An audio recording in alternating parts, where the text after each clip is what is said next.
Hello guys, आज chapter number 4 का question number 6 करने जा रहे हैं और मोस्ट इम्पॉर्टेंट क्वेश्चन है ये। अगर मैं कहूँ तो ये क्वेश्चन है, प्रधानमंत्री की शक्तियों एवं कार्यों की विवेचना कीजिए। तो चलिए स्टार्ट करते हैं। मैं दीपक सिन्हा और आप लोग देख रहे हैं स्टडी नमः। आगे आंसर की तरफ बढ़ते हैं, मगर उससे पहले जो क्वेश्चन प्रॉपर तरीके से मैंने बनाया हुआ है वो एक बार आप लोग देख लीजिए।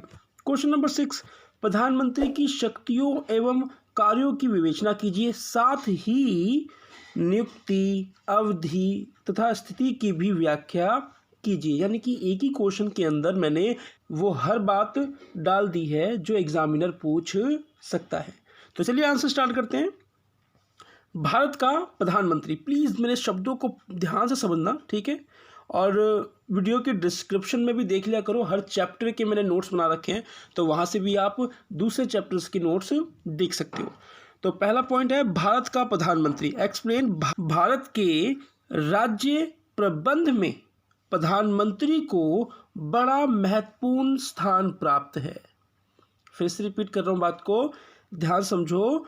भारत के राज्य प्रबंध में, यानी कि भारत में जितने भी राज्य हैं उन सब में केंद्र में एक शब्द का यूज़ किया जा रहा है कि राज्य प्रबंध में प्रधानमंत्री को बड़ा महत्वपूर्ण स्थान प्राप्त है। चाहे संविधान द्वारा, किसके द्वारा? संविधान द्वारा। चाहे संविधान द्वारा राष्ट्रपति को मुख्य कार्यपालिका नियुक्त किया गया है। संविधान के द्वारा भाई भले ही राष्ट्रपति को मुख्य कार्यपालिका नियुक्त किया गया है, किंतु व्यवहारिक रूप में मुख्य कार्यपालिका के सब कार्य प्रधानमंत्री करता है। सारे कार्य कौन करता है? प्रधानमंत्री। भले ही संविधान ने राष्ट्रपति को मुख्य कार्यपालिका नियुक्त किया है, लेकिन सारी वास्तविक शक्तियों का प्रयोग कौन करता है? प्रधानमंत्री करता है। आगे इन्वर्टेड कॉमा में देखना इस लाइन को। वह एक ऐसी धुरी है जिस पर संपूर्ण संवैधानिक तंत्र घूमता है। इस इन्वर्टेड कोमा में इस लाइन को जरूर लिखना, ठीक है। इन्वर्टेड कोमा को ध्यान समझ लो क्या कह रहा है, फिर से रिपीट करता हूँ। वह एक ऐसी धुरी है जिस पर संपूर्ण संवैधानिक तंत्र कार्य करता है। फॉर एग्जाम्पल, ये पूरा देश हो गया प्रधानमंत्री, इसके अंदर बहुत से डिपार्टमेंट है, बहुत से लोग हैं, राष्ट्रपति है, सरकारें हैं, बहुत सारी चीज़ें हैं, मगर ये जो प्रधानमंत्री है ना, ये एक अहम भूमिका निभाता है अपने पद को लेकर, ठीक है। तो ये था हमारा भारत का प्रधानमंत्री। छोटे छोटे पैराग्राफ में मैंने हर बात डाल रखी है जो आप लोगों को समझ में आ जाए। अब आगे बढ़ते हैं नेक्स्ट पैराग्राफ की तरफ। नियुक्ति, ध्यान समझना। प्रधानमंत्री की नियुक्ति राष्ट्रपति द्वारा की जाती है। किसके द्वारा? राष्ट्रपति के द्वारा की जाती है। राष्ट्रपति उसी व्यक्ति को प्रधानमंत्री नियुक्त कर सकता है जिसका लोकसभा में बहुमत हो। उसी व्यक्ति को राष्ट्रपति प्रधानमंत्री नियुक्त कर सकता है जिसका लोकसभा में क्या हो? बहुमत हो। वो कैंडिडेट दिखा सके कि मेरा बहुमत है, तो उस व्यक्ति को राष्ट्रपति प्रधानमंत्री नियुक्त करता है। नेक्स्ट पैराग्राफ, अवधि। ध्यान समझना बात को। कह रहा है इसका कार्यकाल 5 वर्ष समझा जाता है। क्या लाइन बोल रहा है? 5 वर्ष समझा जाता है, यानी कि 5 वर्ष है नहीं। अब वो क्यों नहीं है, ध्यान समझो। परंतु वास्तव में ये बात सही नहीं है। इसकी अवधि लोकसभा में बहुमत या समर्थन पर निर्भर है। भाई 5 साल के लिए तो है, बीच में सरकार गिरी नहीं कि अविश्वास प्रस्ताव सरकार के खिलाफ पास नहीं हुआ, तो ये 5 साल तो पूरे कर लेगा। मगर बीच में भैया सरकार गिर जाए, कोई समर्थन वापस ले ले, अविश्वास प्रस्ताव इसके सरकार के खिलाफ पास हो जाए, तो सरकार गिर जाती है। तो वही बात कह रहा है, जब प्रधानमंत्री, आगे बढ़ते हैं, जब प्रधानमंत्री के पक्ष में लोकसभा का बहुमत नहीं रहा, यानी कि कोई अपना समर्थन वापस ले ले, तथा उसके विरुद्ध अविश्वास का प्रस्ताव स्वीकार हो जाए। देखा ऊपर का एग्जाम्पल जो मैंने दिया था। आगे, तब प्रधानमंत्री को त्यागपत्र देना पड़ता है। तब प्रधानमंत्री क्या करता है? त्यागपत्र देता है। नीचे की एक लाइन दी हुई है, बड़ी इंटरेस्टिंग है, ध्यान समझना। कह रहा है कि प्रधानमंत्री का त्यागपत्र यानी संपूर्ण मंत्रिमंडल का त्यागपत्र समझा जाता है, यानी कि हम तो डूबेंगे सर, हम तुम्हें भी ले डूबेंगे। प्रधानमंत्री डूबेगा तो सारे कैबिनेट पूरे मंत्रिमंडल को लेकर डूबेगा, यानी कि प्रधानमंत्री ने इस्तीफा दिया, पूरी सरकार ने इस्तीफा दिया। तो ये थी अवधि। ध्यान से मतलब 5 साल का कार्यकाल होता है, मगर 5 साल फिक्स नहीं होते, सरकार बीच में गिर भी सकती है या 5 साल वो अपना कार्यकाल पूरा कर सकता है। अब आते हैं नेक्स्ट पैराग्राफ की तरफ, जो आपके क्वेश्चन का मेन टॉपिक है। इसी तरीके से एग्जाम में आएगा कि प्रधानमंत्री की शक्तियों या कार्यों का वर्णन कीजिए। ऊपर मैंने जितना करवाया था वो ऐसे छोटे छोटे पार्ट थे जो 1 मार्क्स या 2 मार्क्स के अंदर एग्जामिनर आप लोगों से पूछ सकता है। तो अब आ जाइए इस मेन पॉइंट पर। कह रहा प्रधानमंत्री के कार्य तथा शक्तियां। पहला पॉइंट ध्यान से समझना, मंत्री परिषद का निर्माण तथा विभागों का विभाजन। फिर से रिपीट कर रहा हूं पॉइंट को, मंत्री परिषद का निर्माण तथा विभागों का विभाजन एक्सप्लेन करेंगे। कह रहा कि राष्ट्रपति प्रधानमंत्री की सलाह से मंत्रियों को नियुक्त करता है। सलाह से मंत्रियों को नियुक्त करता है जब राष्ट्रपति को प्रधानमंत्री सलाह देता है तब। आगे, परंतु विभागों का विभाजन प्रधानमंत्री करता है। भाई प्रधानमंत्री ने अपने मंत्रियों को पहले तो राष्ट्रपति के हाथों से नियुक्त करवा दिया, अब नियुक्त होने के बाद उनको डिपार्टमेंट बांटने की बारी आई कि भैया इस कैंडिडेट को ये विभाग दो या ये विभाग दो या ये विभाग दो। उस पर सिर्फ प्रधानमंत्री कार्य करता है, राष्ट्रपति कार्य नहीं करता। प्रधानमंत्री अपनी सूझबूझ के हिसाब से ही एक कैंडिडेट को विभाग देता है। आगे बढ़ो, और वे अयोग्य पाए जाते हैं तो प्रधानमंत्री उसे त्यागपत्र के लिए भी कह सकता है। भाई मैंने फॉर एग्जांपल एक डिपार्टमेंट दिया एक कैंडिडेट को, मालूम चला कि वो ढंग से चला ही नहीं पा रहा, वो सही से काम कर नहीं पा रहा, तो प्रधानमंत्री उससे त्यागपत्र ले सकता है। अब आ जाओ पॉइंट नंबर 2 पे, लोकसभा को भंग करने का अधिकार। लोकसभा को भंग करने का अधिकार, देखो इसमें ना राज्यसभा कह रहा हूँ, राष्ट्रपति की बातें भी इंक्लूड साथ में होंगी, क्योंकि कंपेयर करके हम पावर्स को बताते हैं। तो ध्यान से समझा, एक्सप्लेन करेंगे। संविधान में ये अधिकार भी राष्ट्रपति को दिया है। लो जी, लोकसभा को भंग करने का अधिकार किसको दिया गया है? राष्ट्रपति को दिया गया है। परंतु यहाँ पे देखो क्लॉज, परंतु प्रधानमंत्री की सलाह पर ही राष्ट्रपति ऐसा कर सकता है। जब तक प्रधानमंत्री नहीं बोलेंगे राष्ट्रपति को, तब तक राष्ट्रपति के पास भी पावर नहीं है भंग करने का, यानी कि प्रधानमंत्री के कहने पर ही राष्ट्रपति ऐसा कार्य कर सकते हैं। तो यहाँ प्रधानमंत्री की पावर्स को आप लोग समझ रहे होंगे।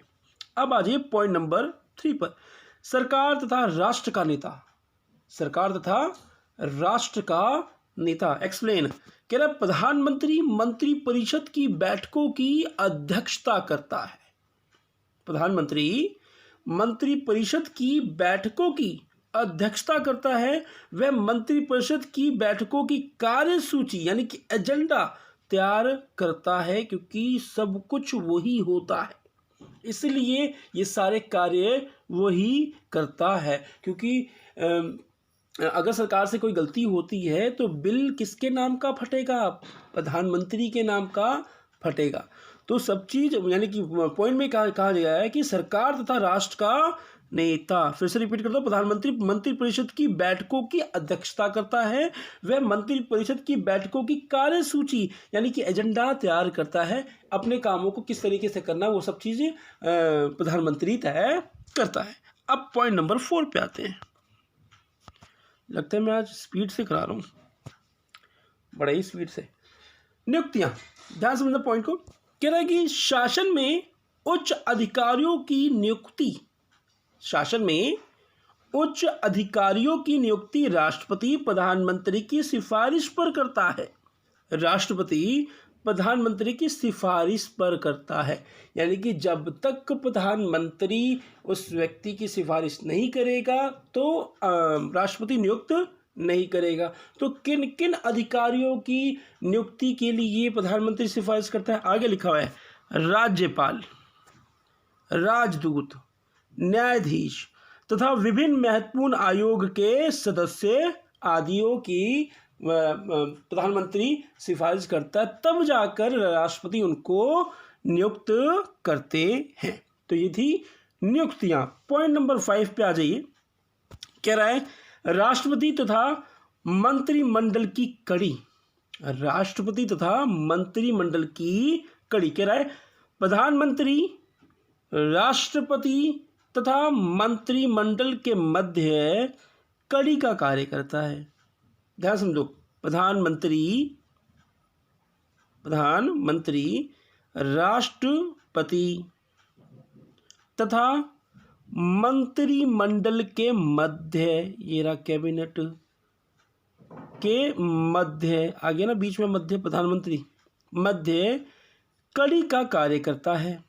वह राष्ट्रपति को मंत्रिमंडल के निर्णयों के विषयों में सूची देता है, यानी कि ये कैबिनेट जिस तरीके से जो कार्य कर रही है तो ये भी इंक्लूड होता है इसमें, मगर जो कार्य कर रही है इस बात की सूचना प्रधानमंत्री राष्ट्रपति को देता है, इसलिए ये प्रधानमंत्री एक कड़ी का कार्य करता है।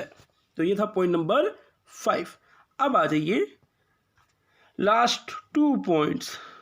पॉइंट नंबर 6 कह रहे हैं प्रधानमंत्री अंतर्राष्ट्रीय सम्मेलनों में भारत का प्रतिनिधित्व करता है।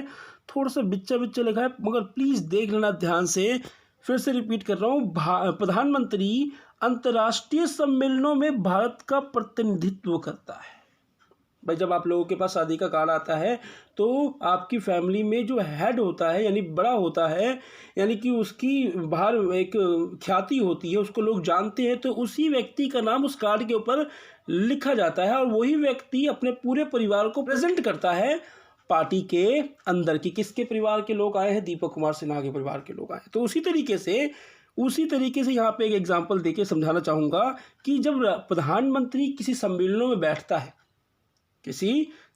में बैठता है तो हालांकि वो उस कार्ड के ऊपर राष्ट्रपति का नाम लिखा होता है, लेकिन राष्ट्रपति नहीं जाता, राष्ट्रपति अपने बिहाफ पर प्रधानमंत्री को वहाँ पर भेजता है और प्रधानमंत्री उस सम्मेलन को अटेंड करते हैं और सारी कार्यवाही यानी कि प्रधानमंत्री की जो भी शक्तियां हैं उस समय की वो सब चीज़ें प्रधानमंत्री यूज़ करते हैं। तो अब आज ये एक्सप्लेन के ऊपर कह रहा है गुट निरपेक्ष राष्ट्रों और दक्षेज यानी कि सार्क देशों के सम्मेलनों में प्रधानमंत्री ही भारत का प्रतिनिधित्व करता है।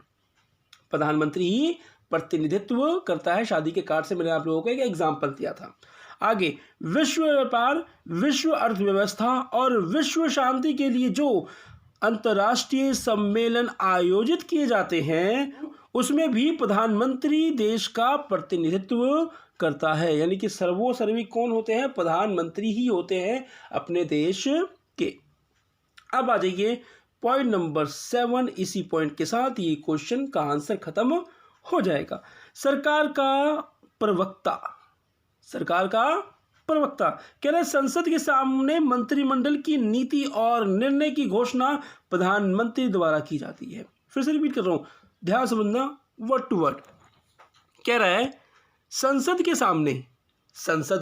सामने मंत्रिमंडल की नीति और निर्णय की घोषणा कौन करता है, प्रधानमंत्री द्वारा की जाती है, यानी कि प्रधानमंत्री और प्रधानमंत्री के मंत्रियों ने मिलकर एक कानून बनाया, एक किसी पर कार्य किया और उस बात की चर्चा तो कोई एक ही होगा ना उठ के बोलने वाला, तो वो कौन बोलता है, प्रधानमंत्री बोलता है संसद के अंदर। तो इस प्रकार की खास पावर्स होती है प्रधानमंत्री के पास जो अपनी शक्तियों का इस्तेमाल करता है। तो ये थे हमारे भारत के प्रधानमंत्री। आप सभी को मालूम है कि भारत के प्रधानमंत्री का नाम नरेंद्र मोदी है, दामोदर दास नरेंद्र मोदी। आशा करता हूँ आप लोगों को इस क्वेश्चन का आंसर अच्छे से समझ में आ गया होगा। मैं इस बात को समझ रहा हूँ कि मैंने थोड़ी सी स्पीडली मैं गया हूँ, मगर क्या करूँ, दिमाग में ये होता है कि वीडियो लंबी ना हो। तो अगर बच्चों मेरे नोट्स की लैंग्वेज आप लोगों को अच्छी लग रही है और मेरे समझाने का तरीका आप लोगों को अच्छा लग रहा है तो प्लीज़ अपने यार दोस्तों में इसको शेयर करो, लाइक सब्सक्राइब जरूर करो। जो नए हैं बंदे वो भी सब्सक्राइब करके जुड़ो और जो भी डाउट हो मुझे कमेंट बॉक्स में लिख सकते हो। तो मिलते हैं नेक्स्ट वीडियो में। अपना और अपने परिवार का ध्यान रखें। जय हिंद, जय भारत।